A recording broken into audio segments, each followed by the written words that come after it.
The Selfish Path to Romance. Download Chapter 1 for free at drkenner.com. Luke, you have a question about your relationship? I do have a relationship question. I'm sure it's the first one you've ever had. Okay, well, shoot then. I'll give it a shot. It's about a girl. Imagine that. Yeah. There's a girl. Love her to pieces. She's phenomenal. I've known her most of my life. Yeah. We've been together a couple years. Issue being, I just do not find her attractive. I don't. I try. I love her so much. She makes my life phenomenal. I can't imagine not being with her. But you don't find her sexy or appealing physically? No, and I don't want to say that she's unattractive because she's not on paper, but she's not. I hate to be so shallow as to say that she's not my type, but I mean that's really the truth. She's not.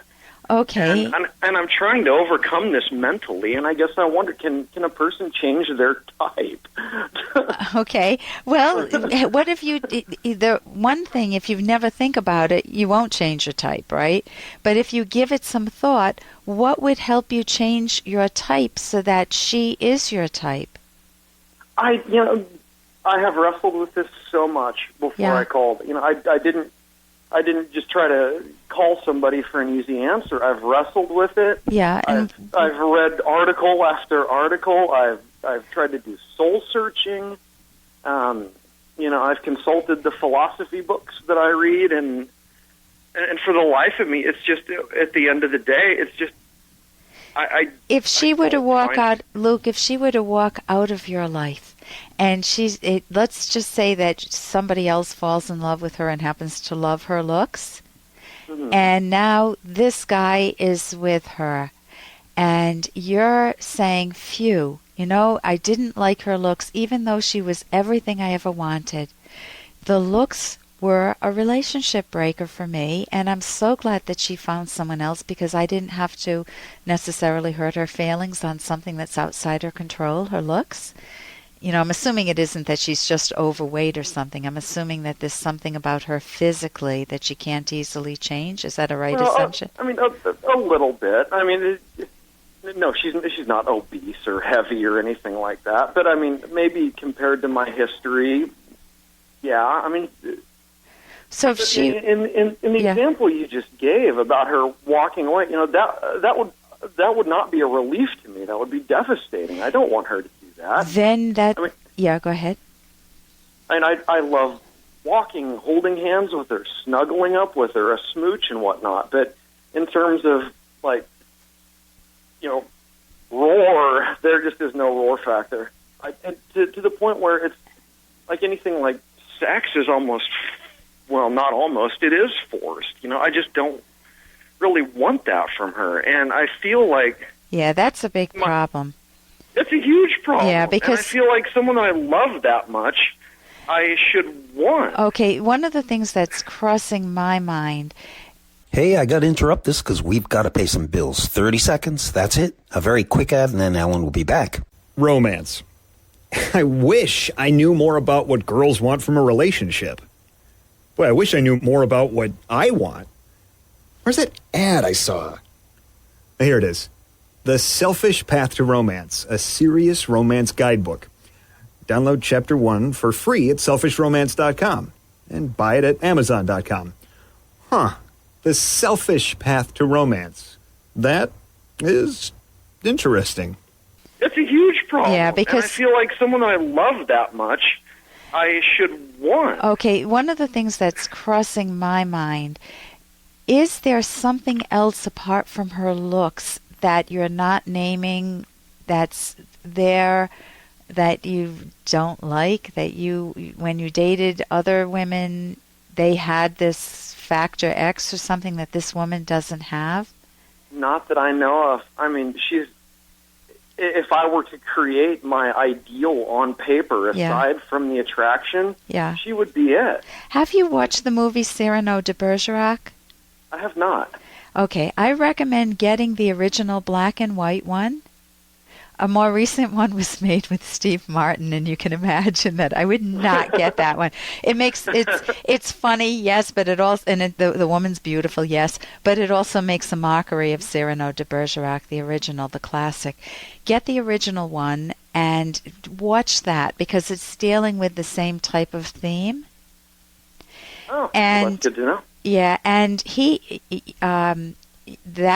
that's one thing you can do. The second, we just ran what is called a thought experiment. I said, what if she walks out of your life? That's a thinking skill. You play around with the different facts. If she were to walk away from you, would you miss her desperately? Would you get longings? Would you get any sexual longings? Another question to ask yourself, you don't have to answer them all here. Have you ever had sexual longings for her when you first met her, or maybe just on a particular night? And if so, what caused those longings? And where have they gone? Is there anything that you can picture that can be another thing would be, is there anything you can picture that you could do in the future that would make each other more appealing, or make her more appealing to you? For example, I'm pretty petite. However, when my husband and I first got married, I decided to play housewife, and I cooked up a storm, really gourmet food, and guess what happened to both of our physiques? They deteriorated rapidly. Yeah. My husband put on 20 pounds in 1 year, and I was putting on weight around the midsection, and I wasn't pregnant. And so we both gently told each other, you're not looking as attractive, or I'm not feeling as attracted to you. I don't know how we did it back then. You can't say you're, but I'm not feeling as attracted to you as, I feel more attracted to you when you were a bit slimmer. And that's painful. It's a delicate moment. But something my husband and I did made it fun and open, and neither of us felt good about our own bodies either. Maybe that was the situation. If my husband didn't like my face, that's a problem. I once had a phone conversation with a guy back in high school, and he was the nicest guy, just sweet as could be. We talked on the phone. We had never met each other, and guess what happened when I opened the door to meet him for the first date? Somebody put the fire extinguisher on the candle. Oh, you bet. He was not my type of guy, and he didn't look anything like what I imagined. And I felt awful. He must have seen it in my face, and it was a relationship breaker. It is okay to break up a relationship if you don't like looks and you want the sexual issue. You don't have to feel guilty. Of course, you want to deal with it delicately, but if you're very mixed, maybe you both can do something heroic together or something and see how you feel about her after that. Because sometimes when you have a good experience with each other, the looks kind of take a back seat, which is why I'm recommending Cyrano de Bergerac. And if I may ask, I don't know if this is a psychological or philosophical question, but I mean, I feel like, or I think I should say, that if a person loves someone as strongly as I do, that should be a source of desire. Yeah, you can love her, and it's also true you may not like her looks. And again, you want to, if you can see the character behind the looks and come to love that, then it works. If you can't, and you can get some help with this, if there's something going on with you sexually, maybe there are some hang-ups you have. I don't know you, obviously, but maybe there's some hang-ups that are there that, saying that her looks might just be a smokescreen. But I know something. If you can hold on, I'll talk to you during the break. For more Dr. Kenner podcast, go to drkenner.com and please listen to this ad. Here's an excerpt from The Selfish Path to Romance by clinical psychologist Dr. Ellen Kenner. Barry's wife, Kaylee, tells him that when his mother drops in unannounced, interferes with the way she does things, and even criticizes her, she feels uncomfortable. It's Barry's responsibility to talk to his mother and explain that he and Kaylee understand she's trying to be helpful, but that they do things differently and would like her to stop, as they often feel criticized by her actions.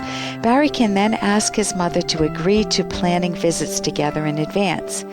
If you allow constant parental abuse or intrusiveness, you are sanctioning it by your silence, which means you are choosing your parents as a higher value than your partner.